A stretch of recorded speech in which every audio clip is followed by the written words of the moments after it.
a Apocalipsis capítulo 2 y hoy estaremos viendo del versículo 1 al 7 y lo leemos y oramos. Amén.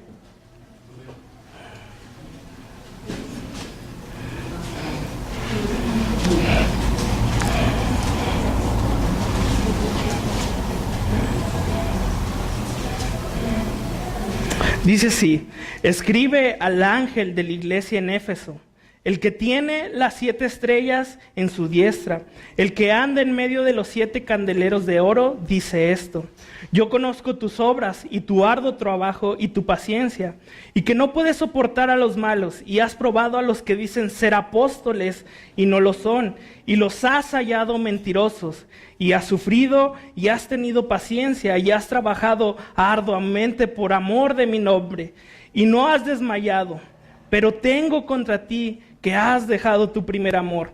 Recuerda, por tanto, donde has caído, y arrepiéntete y haz las primeras obras, pues si no vendré pronto a ti y quitaré tu candelero de su lugar, si no te hubieres arrepentido. Pero tienes esto, que aborreces las obras de los nicolaítas, las cuales yo también aborrezco. El que tiene oído, oiga lo que el Espíritu dice a las iglesias. El que venciere, le daré a comer del árbol de la vida, el cual está en medio del paraíso. Bueno, dice ahí el versículo 1, escribe al ángel. Como ya habíamos dicho hace 15 días, si estuviste aquí, un ángel no era un ser celestial. Un ángel no era un ser que está en el cielo creado por Dios. Dijimos que un ángel era un pastor, ¿no? Que era, la palabra ángel es del griego ángelos, que quiere decir mensajero, el que lleva las buenas nuevas. Entonces aquí, la semana pasada identificamos a ese ángel de Esmirna como Policarpo, ¿no? Y vimos parte de su testimonio, supimos cómo fue su martirio, ¿no? Y el Señor vuelve a decir, escribe al ángel de la iglesia en Éfeso, al pastor, ¿no? Y dice, y este mensaje es para la iglesia. No es un mensaje para todo el pueblo de Éfeso. Este mensaje es exclusivo para todo aquel que ha puesto su confianza en Jesús, para todo aquel que ha creído en Dios, para todo aquel que ha aceptado a Cristo, que le ha hecho parte de Él. Y todos nosotros, si tú has aceptado a Cristo, si tú le has recibido, pues somos parte de esa iglesia. Y este mensaje definitivamente es para ti. Este mensaje, que estas cartas, estas 7 iglesias, todos estos mensajes podemos aprender porque somos su iglesia y estos mensajes van dirigidos a su iglesia. Ahora Pablo habla de la iglesia como el cuerpo de Cristo. En Corintios 12, Colosenses 1:24, Romanos 12, 4 y 5 nos habla, siempre nos da esta ilustración de que la iglesia de Cristo es como un cuerpo, ¿no? Que algunos son, que no todos son ojos, que no todos son cabeza, que no todos son manos, ¿no? Cada quien somos algo diferente, cada quien tenemos una función diferente dentro de la iglesia, ¿no? Y ahí habla, ¿no? Que unos son maestros, que unos son pastores, pero pues yo no sé si tú sabes cuál es tu posición en la iglesia, pero lo que sí sé es que si has aceptado a Cristo, eres parte del cuerpo. Dice Efesios 2, 16, 22, mediante la cruz reconciliar con Dios a ambos en un solo cuerpo, matando en ella las enemistades, y vino y anunció las buenas nuevas de paz a vosotros que estabais lejos y a los que estaban cerca, porque por medio de él los unos y los otros tenemos entrada por un mismo espíritu al Padre.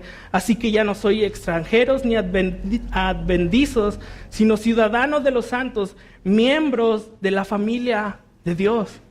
Si tú has aceptado a Cristo en tu corazón, si tú has puesto su confianza en Él, déjame decirte que eres parte de la familia de Dios. Y eso a mí me pone contento, ¿no? Pensar que soy un hijo de Dios, porque Él es el Padre, ¿no? Y dice Juan, ¿no? Que a todos los que le reconocieron les dio derecho de ser sus hijos. Y somos sus hijos, somos su familia. La iglesia tiene esta característica, que todos los que estamos aquí somos su familia. No solamente su creación, sino Él es nuestro Padre y nosotros somos sus hijos. Entonces dice esto, escribe al ángel, ¿no? Al pastor, para que lleve este mensaje a todo Éfeso. Bueno, no a todo Éfeso, perdón, a la iglesia en Éfeso. ¿Y qué sabemos de Éfeso en la Biblia? ¿Qué podemos encontrar en nuestra palabra acerca de Éfeso? Bueno, si tú has leído, tenemos allí en el Nuevo Testamento una carta que Pablo escribió al pueblo de Éfeso. También en Hechos capítulos 18, 19 y 20 están situados en Éfeso. Todo lo que ahí se relata, toda la historia que ahí se cuenta es en Éfeso. Pablo estuvo ahí por 3 años. Tenemos esta carta que estamos viendo hoy, Apocalipsis 2, 1 al 7, ¿no? Es en Éfeso, es para Éfeso. Timoteo fue puesto por Pablo para que pastoreara en Éfeso. Entonces en la Biblia tenemos referencias sobre Éfeso. Dani, si me pones el mapa, porfa. Hace 15 días vimos este mapa, ¿no? Y se acuerdan que dijimos que todo eso era conocido como Asia Menor. Ahí vemos las 7 iglesias a las que escribe Jesús: Pérgamo, Tiatira, Sardis, Filadelfia, Laodicea, Éfeso y Esmirna. Esto es hoy conocido como Turquía. Todo eso que era conocido como Asia Menor, hoy es Turquía. Y Éfeso era la ciudad más importante de esas 7. Dijimos que Esmirna era rica. Bueno, Éfeso era más rica. Éfeso tenía más habitantes. Era la mejor ciudad de toda Asia Menor. Pero también sabemos a partir de la historia que Éfeso era una ciudad idólatra. En Éfeso era cultural, era religioso y también era un centro económico. Había un templo a la diosa Diana para los romanos, o para los griegos era, olvidé el nombre, pero era un templo para Diana. Y si pones la imagen del templo, Dani, por favor. Ese templo es considerado una de las 7 maravillas del mundo antiguo. Ese también era un banco donde todo Éfeso iba, o los que tenían más dinero iban y guardaban su dinero, y eso está ahí, ¿no? Ahí también se rendía el culto a Diana. Diana era reconocida o se le adoraba por ser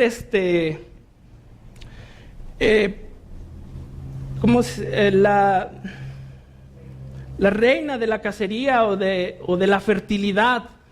Y si tú has ido a México, a la Ciudad de México, ahí en el Paseo Reforma ves una estatua de una mujer, que es oscura la estatua, con un arco, es Diana. Esa es la mujer que adoraban ahí, y también se le adoraba por la fertilidad. Ahora, Hechos 19, 23, 28, si me acompañas, nos relata una historia acerca de eso, de esta Diana.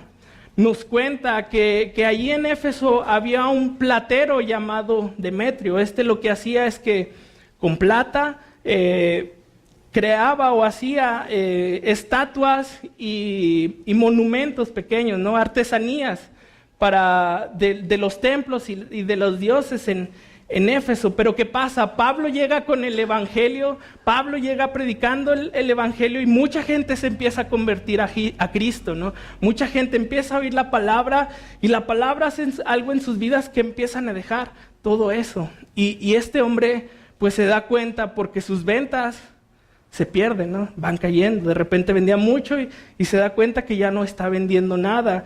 Y se junta con todos los demás artesanos, y les dice de Pablo: oye, este Pablo que está hablando por toda Asia, pues nos está dando en la torre, ¿no?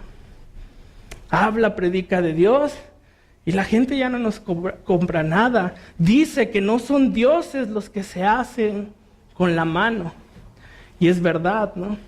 Si tú ves una figura en la calle, si tú ves un altar en la calle, la gente tiene que cuidarla a ella, ¿no?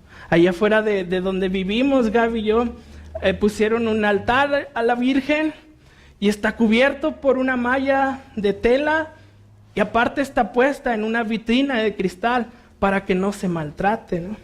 pero es hechura de hombres. Y nuestro Padre, nuestro Dios, nos hizo a nosotros. Él es quien nos cuida. Nosotros no lo hicimos a Él. A Él debemos de depositar nuestra fe porque Él es creador de todo lo que hay. No fue hecho por el hombre. Y estos dioses a los cuales adoraban, estas figuras a las cuales hacían, eran hechuras de hombre. Mi mamá nos platica que cuando eran chicos, uno de mis hermanos y un primo, pues en la casa de mi primo, pues no son creyentes, ¿no? Tenía su estatua, no sé si un santo, una virgen, y mi hermano le pregunta a mi primo, oye, ¿y eso qué? Y le dice, pues es la que nos cuida. Le dice, no es cierto, tú tienes que cuidarla a ellas para que no se rompa, ¿no? Y es la verdad, ¿no? Esas cosas no nos cuidan, esas cosas no nos salvan. El único que nos cuida y salva es Dios, es Jesucristo. Y este pueblo de Éfeso estaba en idolatría. Era un pueblo idólatra. Y Pablo llega con la predicación y la gente empieza a conocer de Cristo y estos hombres se van quedando sin dinero, ¿no? Y se enojan contra Pablo, ¿no? Pero como siempre, el Señor siempre con Pablo, siempre cuidando de él, aunque estuviera en la cárcel, aunque lo llevaran como acusado, el Señor siempre con él. Pero me gusta porque dice su palabra en Romanos 5:20, que donde abundó el pecado, sobreabundó la gracia. Y es por medio de la palabra que todas estas cosas, que toda esa idolatría se fue quitando. Y en Éfeso había hombres como Aquila, como Priscila, como Apolos, como Pablo, que dedicaron su vida a predicar el evangelio en Éfeso. Hechos 18:24-28 nos cuenta la historia de Aquila, Priscila y Apolos, ¿no? Llega Apolos a Éfeso y dice la palabra que era un hombre pues muy fervoroso y que conocía las escrituras muy bien, ¿no? Pero que solo conocía del bautismo de Juan. Y llega a Éfeso y se pone a predicar muy fervientemente a todos.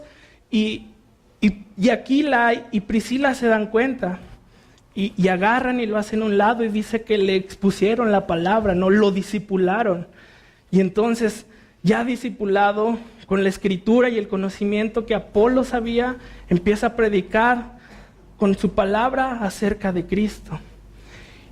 Y hubo gente que conoció eso, ¿no? El capítulo 19 del 1 al 7 dice que Pablo llega, se va a Apolos, llega Pablo y se encuentra unas personas que creían en Jesús.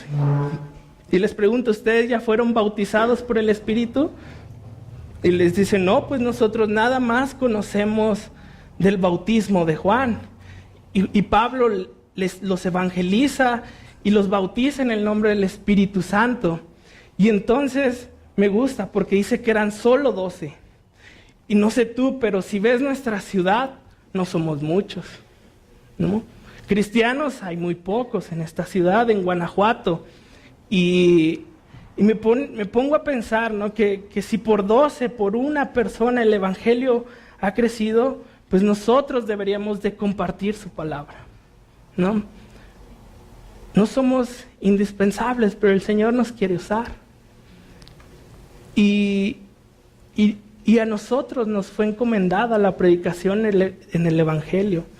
Piensa en la gente que está de la puerta para allá, ¿no? La gente que por lo menos en esta ciudad vive en idolatría, ¿no? Hay mucha, no lo podemos esconder, ¿no? Mucha de la arquitectura de esta ciudad tiene que ver con altares, con templos, a dioses que no escuchan, a dioses que no oyen, a dioses que no ven. Y entonces nosotros debemos de dejar usarnos por Dios para llevar su evangelio, para que pasen cosas como en Éfeso. Y eso es un poco de lo que podemos saber de esta iglesia en Éfeso. Ahora, ¿quién escribe esta carta?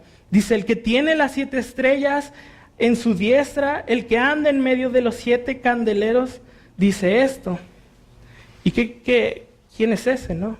Bueno, ahí en capítulo 1, versículo 20, dice, el ministerio de las 7 estrellas que has visto en mi diestra y los 7 candeleros de oro, Las 7 estrellas son los ángeles de las iglesias y los 7 candeleros que has visto son las 7 iglesias. Entonces aquí habla de los pastores y de las iglesias, ¿no? El ángel, pero me gusta esta palabra, dice, el que tiene las 7 estrellas. Jesús sostiene a la iglesia. Jesús tiene a la iglesia en sus manos. Si la iglesia persevera, si la iglesia se sostiene, es porque Jesús está con nosotros. No es por lo que yo pueda hacer, no es por lo que yo pueda saber, no es por lo mucho que me pueda esforzar, es porque Dios nos tiene en sus manos. Y Dios no permite que caigamos, ¿no? Él es el que está ahí sujetando su obra, sujetando todo lo que hay. Y entonces Él es el que escribe esta carta, ¿no? Jesús, una vez más, escribiendo al pueblo, ¿no? Y la semana, hace 15 días dije, ¿no? Qué padre, ¿no? Que te llegara una carta de parte de Jesús. Una carta personal, una carta escribe a la iglesia de Guanajuato, ¿no? Y que la podamos leer. Y está muy bien. ¿Y qué les dice? Bueno, el Señor los va a elogiar. Lo primero que les dice ahí, versículos 2 y 3, yo conozco tus obras, tu arduo trabajo, tu paciencia, que no puedes soportar a los malos, que has probado a los que dicen ser apóstoles y no lo son, y los has hallado mentirosos, y has sufrido y has tenido paciencia, y has trabajado arduamente por amor de mi nombre, y no has desmayado. Una larga lista de elogios, ¿no? No sé, si Jesús me escribiera algo personal, ¿qué diría, no? ¿Cuántos elogios hallaría, no? Pero esta iglesia tiene bastantes, ¿no? Y el primero es, conozco tus obras. Bueno, el Señor conoce todo lo que hacemos. El Señor sabe todo lo que hacemos, sea bueno o sea malo. De Él no nos podemos esconder. Él nos está viendo siempre. Si tú haces algo bueno, el Señor lo ve. Pero si tú te escondes y te vas a un lugar a donde no vayas a hacer algo bueno, el Señor lo ve. El Señor está ahí donde tú crees que no está, ahí está el Señor. En Juan 4 nos relata la historia de la mujer samaritana. Esta mujer que va a un pozo, saca agua y el Señor empieza a platicar con ella, ¿no? Y el Señor le empieza a contar cosas de su vida, ¿no? Y una de ellas es cuando el Señor le dice, trae a tu marido. Y la mujer le dice, no tengo marido. Y Jesús le responde, bien has dicho que no tienes marido, porque el que ahora tienes no es tu marido. Y la mujer responde, me parece que tú eres profeta. Al final, esta mujer, después de su encuentro con Cristo, va al pueblo de Samaria y le habla al pueblo y dice, conocí un hombre que me ha dicho todo cuanto he hecho. Jesús nos conoce. Jesús sabe lo que hemos hecho, Jesús sabe lo que vamos a hacer. Pero un cristiano se debe identificar por sus buenas obras. A nosotros nos toca hacer cosas buenas, ¿no? Que en la calle nos digan, pues él no se pasa, ¿no? Él no hace nada indebido. Dice Tito 7:2, presentándote tú como en todo como ejemplo de buenas obras, en la enseñanza, mostrando integridad, seriedad, palabra sana y irreprochable, de modo que el adversario se avergüence y no tenga nada malo que decir de vosotros. Y eso es algo muy difícil, ¿no? Pienso, ¿no? Hacer siempre lo bueno,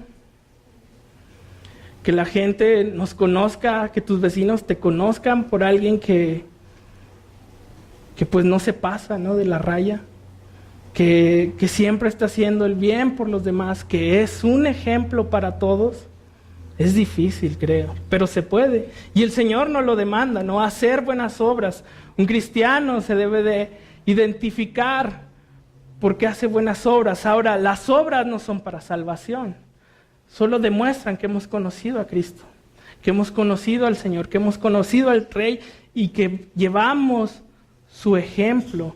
Entonces, el pueblo de Éfeso, creo que si esto es un elogio, pues eran un buen ejemplo, ¿no? Un buen ejemplo para todos los que los veían, ¿no? No se comportaban igual, no se enojaban igual que todos los demás y eran un ejemplo a seguir la iglesia de Éfeso. Después dice, tu arduo trabajo. La palabra arduo significa que exige mucho esfuerzo. Alguien que se esfuerza mucho, que no se cansa hasta que no logre lo que tiene que hacer. Tenía un amigo en Torreón, se llama Beto, bueno, se llama Roberto, pero le decíamos Beto. Él toda su adolescencia fue deportista y él escogió hacer taekwondo, fue bicampeón nacional, pero pues para ser bicampeón nacional tenía que tener muchos sacrificios y tenía que trabajar mucho. Me acuerdo que por su estatura y por ciertas cosas, ellos tenían que cumplir cierto peso, como los boxeadores, ¿no? que los pesan y ya diste el peso y ahora sí puedes pelear. Ellos tenían que cumplir ese peso, llevaba su dieta, llevaba sus entrenamientos y hacía todo lo que podía para dar el peso y había veces que no le alcanzaba, ¿no? Ya había sudado todo, ya había quemado toda la grasa que podía, pero aún así necesitaba tal vez gramos y no los daba. ¿Qué hacía? Me acuerdo que dejaba de comer, de tomar agua, como día y medio, ¿no? Para poder bajar esos 20 gramos, a veces eran.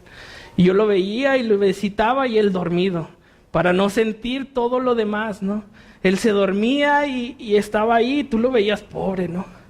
Pobre, pero cuando él levantaba, ¿no? Su medalla de campeón, pues qué gratificante. Aún así me acuerdo que iban todos los chavos y se estaban pesando y había quien no daba el peso. Y Torreón es una ciudad muy caliente, ¿no? En verano alcanzan temperaturas de 40 grados. Ahora imagínate esos chavos deshidratándose adentro de un carro en el sol para bajar 20 gramos. No, ya no podían. Y se esforzaban mucho, ¿no? Y se cansaban, ¿no? Y trabajaban duro para poder lograr su objetivo. Y esta iglesia en Éfeso creo que así era. Trabajaba demasiado y se exigía mucho. No se cansaban, ¿no? O a lo mejor se cansaban, pero sabes que el servicio para Dios, pues es gratificante, ¿no? Te puedes cansar físicamente, pero si lo estás haciendo, lo quieres seguir haciendo, ¿no? Y Éfeso así era, una iglesia que se esforzaba mucho por el evangelio de Dios. ¿Alguna vez has trabajado tanto en la obra de Dios hasta que te agotaste? Y creo que igual, ¿no? Es el ejemplo para nosotros. Trabajar para el Señor. Arduamente, con mucho esfuerzo. Después les dice que tienen paciencia. Y la paciencia es la capacidad de sufrir y tolerar desgracias y adversidades o cosas molestas, ofensivas, pero con fortaleza, sin quejarse ni rebelarse. Y yo le pongo el arte de esperar, ¿no? ¿Por qué? Porque ¿cuántas veces no se pone a prueba nuestra paciencia todos los días, ¿no? ¿Cuántas veces nos cuesta esperar las promesas de Dios, ¿no? Y nos cansamos y decimos, ya estuvo, Señor, yo hasta aquí, ya no vi respuesta de ti, yo ya mejor le hago como yo quiero, porque es más fácil y es mejor. Pero esta iglesia era paciente. Ahora me dice que era una iglesia espiritual. ¿Por qué? Porque la paciencia es un fruto del Espíritu. Gálatas 5:22 dice, mas el fruto del Espíritu es amor, gozo, paz, paciencia, benignidad, bondad, fe, mansedumbre, templanza, y contra tales cosas no hay ley. Definitivamente esta era una iglesia espiritual, ¿no? ¿Y cómo estamos nosotros, no? ¿Cómo está hoy esta iglesia en eso? Tenemos paciencia, damos frutos, y me gusta porque los frutos, el limón no da limones para sus propios tacos, ¿no? Para hacerse una limonada él solo. El limón da frutos para que nosotros hagamos una limonada, le pongamos limón a nuestros tacos, ¿no? El limón no come de ese fruto. Así que los frutos que demos son para beneficio de los demás. El fruto es para los demás y la gente tiene que ver paciencia, tiene que ver amor, tiene que ver gozo, ¿no? En nuestras vidas. Y Éfeso era una iglesia espiritual. Daban frutos de paciencia. Y nosotros, creo, tenemos que trabajar en lo espiritual para que la gente pueda ver todo esto en nuestras vidas y pueda acercarse a Cristo. Después les dice,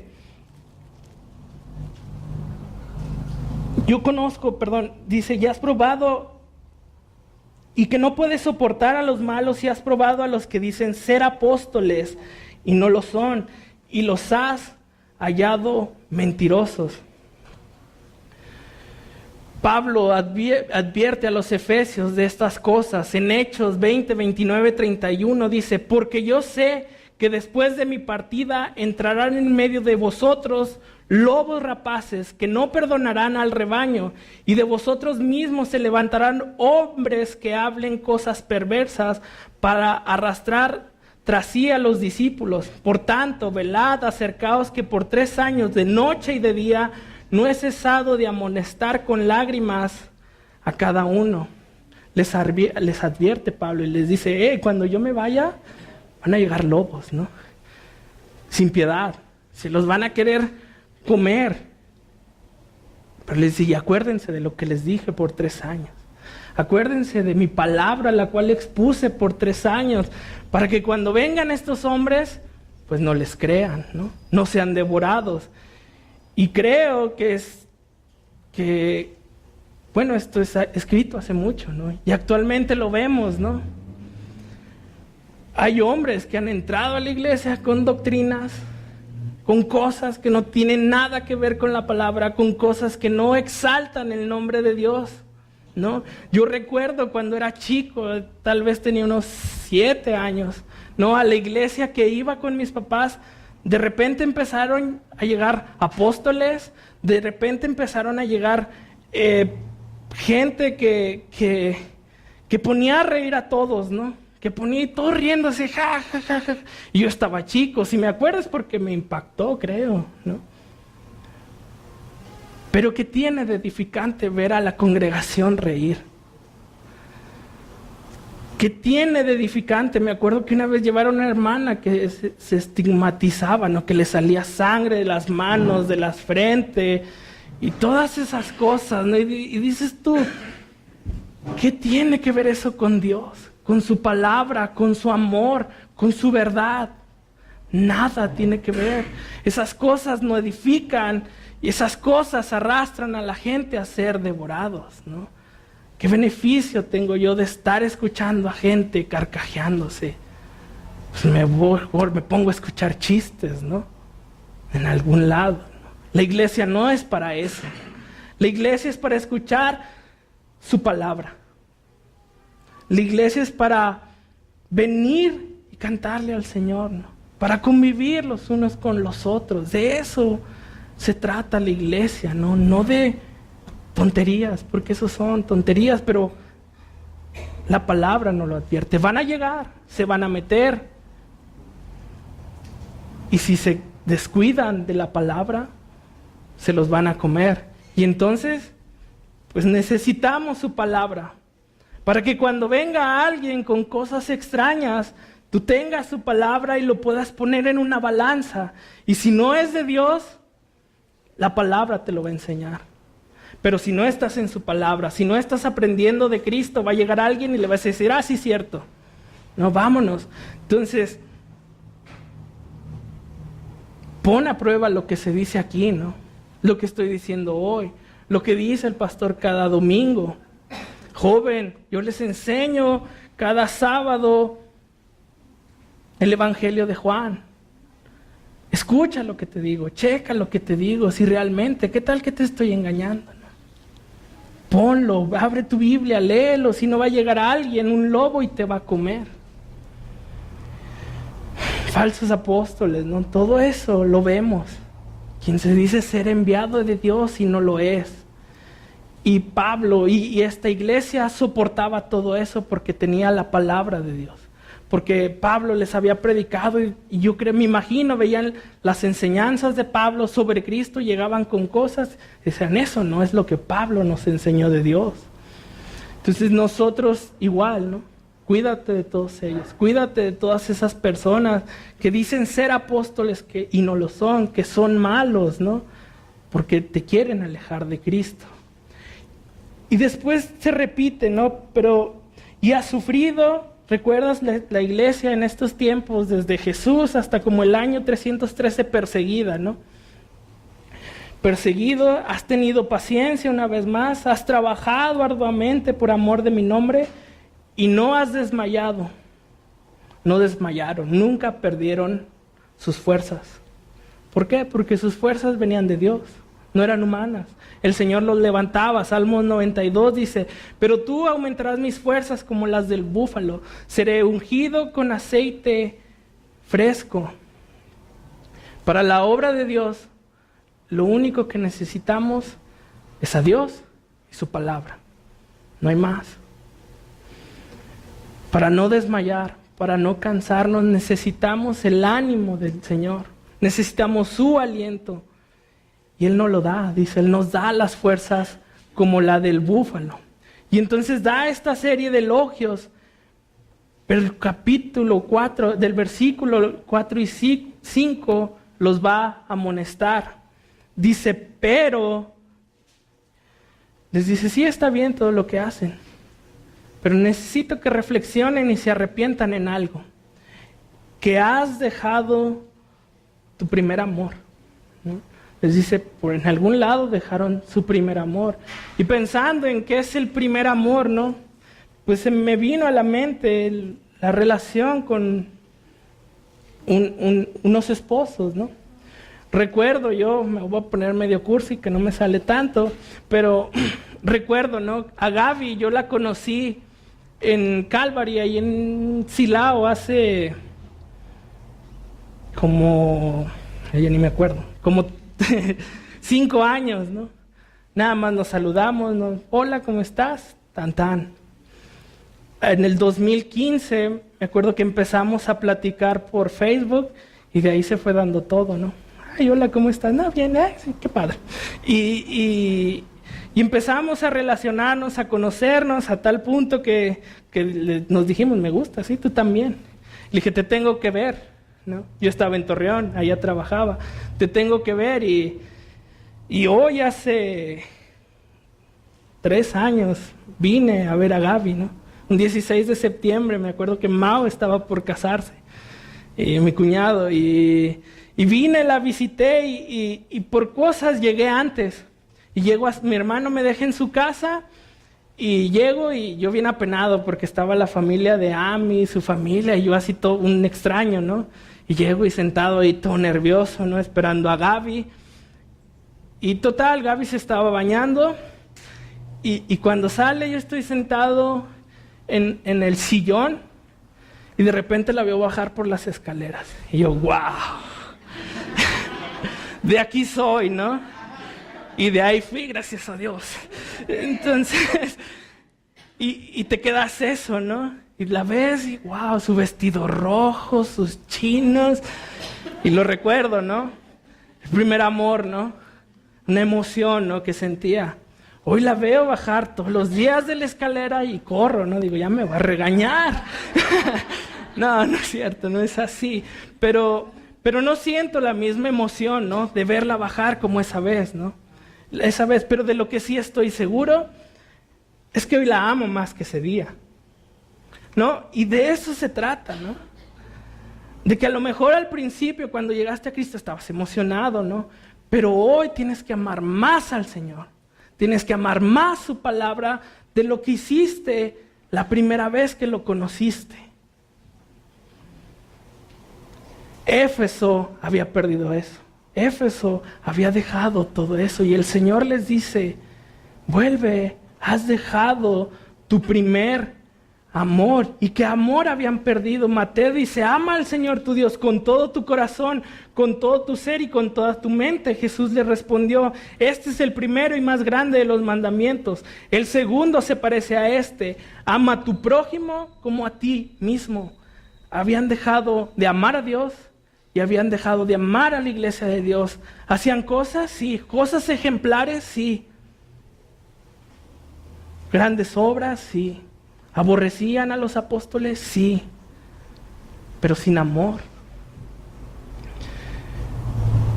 Y Corintios, si recuerdas, ¿no? Cuando el pastor nos estuvo hablando sobre Corintios, Que de qué sirve hacer todo lo que hacemos si no hay amor. ¿De qué sirve ser la iglesia más ejemplar si no amo a Dios, si no amo a su iglesia? No sirve de nada. Y Jesús es el ejemplo de esto, ¿no? Jesús hizo hombre, vino a esta tierra y no llegó y dijo, ya llegó Dios, ¿no? No, Él nos amó, ¿no? Fue tanto su amor que dio su vida por todos nosotros. Fue tanto su amor que se dejó abofetear, que se dejó escupir, que se dejó que le quitaran la ropa para después clavarlo en una cruz. Por puro amor. Por el amor que tiene hacia mí, por el amor que tiene hacia ti. Y Él es el ejemplo de amor que tenemos que seguir. Jesús. Velo a Él, síguelo a Él, cómo era, cómo se comportaba, ¿no? Y Jesús es amor, Dios es amor. Ahora dice, lo habían dejado, no perdido. Es diferente. Tú dejas deliberadamente en algún lugar algo. Yo dejo mis llaves, las dejé en la mochila, sé dónde están. Si yo voy a la mochila, ahí están. Pero si pierdo 100 pesos, por más que los busque, están perdidos. No los voy a encontrar. Entonces, lo habían dejado. ¿Dónde lo dejaron? No sé, pero ellos sabían dónde. Y tal vez tú te identifiques con esto, ¿no?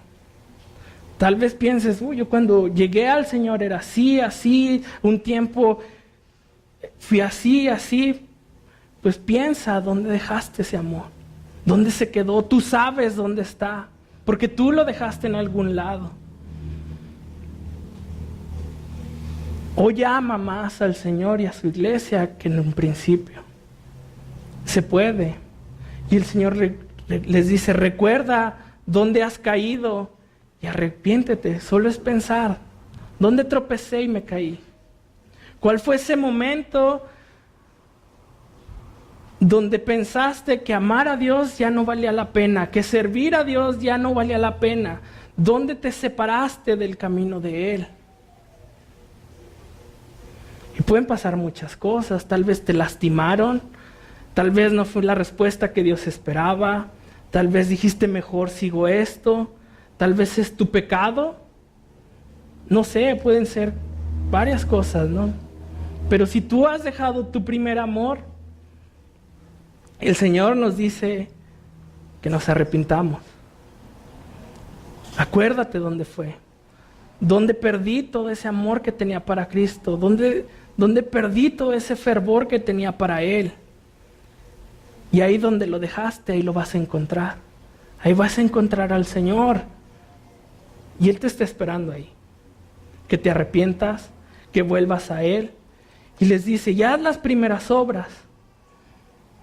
¿Cuáles son esas primeras obras? Pues todas las que hacías en amor a Él. Cualquier obra que hacías por amor a Cristo, ¿recuerdas cómo era orarle a Él? ¿Recuerdas cómo era estar tiempo en su palabra? Juntarte con otros cristianos. Lo emocionado que estabas al contarle de la gente a Jesús. Acuérdate de esas obras que hacías en amor a Cristo. Y después dice, quitaré el candelero de su lugar. Jesús les advierte que si no se arrepienten, quitará su presencia de ahí. Jesús les dice ahí en versículo 5, y quitaré tu candelero de su lugar si no te hubieres arrepentido. El Señor les dice, sí, muy bien todo, pero voy a quitar mi presencia. Pero imagínate, ¿no? Una iglesia sin la presencia de Dios, pues no es iglesia, no hay amor. Necesitamos amar a las personas. Necesitamos amar a Cristo cada día más, enamorarnos más de Él, no perder, como dice aquí, ese primer amor. Y dice versículo 6, pero tienes esto, que aborreces las obras de los nicolaitas, las cuales yo también aborrezco. Y los nicolaitas participaban de un relajamiento doctrinal, se mezclaban con costumbres paganas con el fin de no ser perseguidos. ¿Qué hacían? Pues sí, decían, somos cristianos, pero también vamos al sacrificio, ¿no? A los ídolos. ¿Para qué? Para que no, era una iglesia perseguida, una iglesia donde yo no podía decir, soy cristiano, ya llegué, ¿no? Entonces, si a alguien lo hallaban cristiano, pues lo mataban, ¿no? Lo vimos hace 15 días, ¿no? Con Apolos, como él nunca, por más cerca que estuviera la muerte, nunca negó a Cristo. Al contrario, dijo, no puedo negarlo porque ha hecho tanto por mí durante tanto tiempo y soy cristiano. Entonces estos hombres, al contrario, pues vamos a maquillar el evangelio, ¿no? Para que no nos hagan daño. Vamos a hacer ciertas cosas para que pues no vengan y nos maten. Y esas eran las obras de los nicolaitas, ¿no? Se mezclaban cosas de la palabra con cosas que iban en contra de la palabra. Pero dice, y aborreces las obras. Y yo también. El Señor definitivamente no aborrecía a los nicolaitas. Aborrecía lo que ellos hacían. El Señor nos ama a todos, dice, mas Dios muestra su amor para con nosotros, que siendo aún pecadores, Cristo murió por nosotros. Cristo murió por todos. Por el que hace lo bueno, por el que hace lo malo. Por todos muere Cristo. No es para alguien, ¿no? Nosotros tenemos que responder a ese llamado, a ese amor, diciendo, sí, Señor, entra en mi vida, cámbiame, sálvame. Dios nos ama a todos por igual. Y si tú tal vez piensas que por tu pecado no puedes recibir perdón, que dicen, ¿cómo Dios me va a amar si hago esto, si hago el otro? No, Dios con todo lo que yo hago no me puede amar.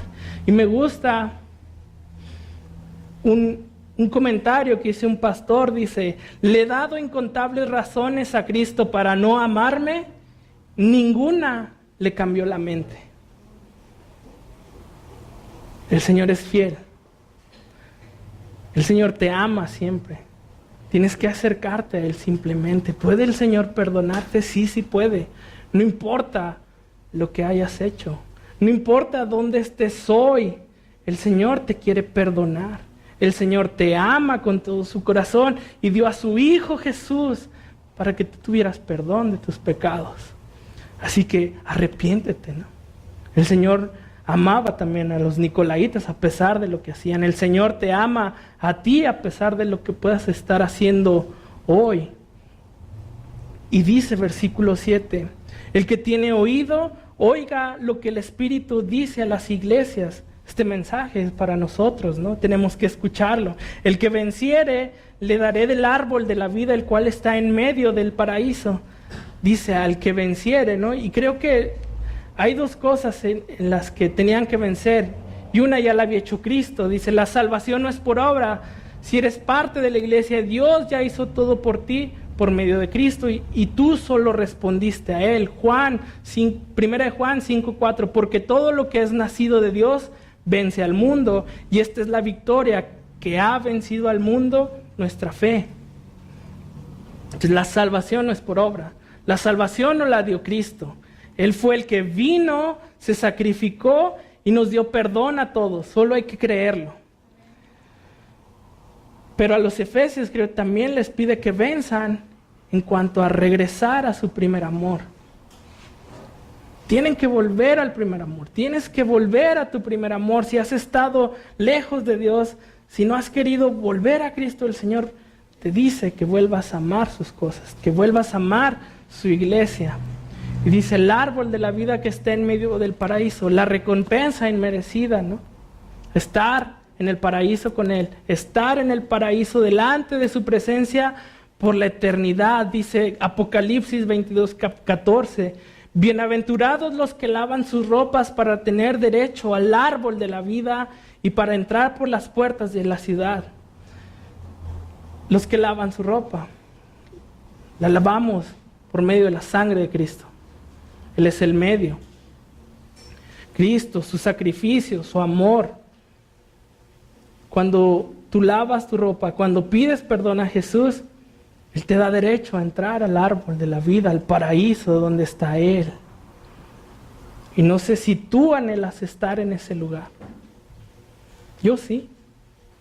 Yo quisiera, espero que el Señor vuelva pronto, ¿no? Una eternidad junto a Él. Amén. Su gloria resplandeciente siempre. Y así termina, ¿no? Este mensaje a la iglesia. Una iglesia que hacía todo bien, pero que no tenía amor. Y el Señor les exige que se arrepienten y que vuelvan a ese primer amor. Y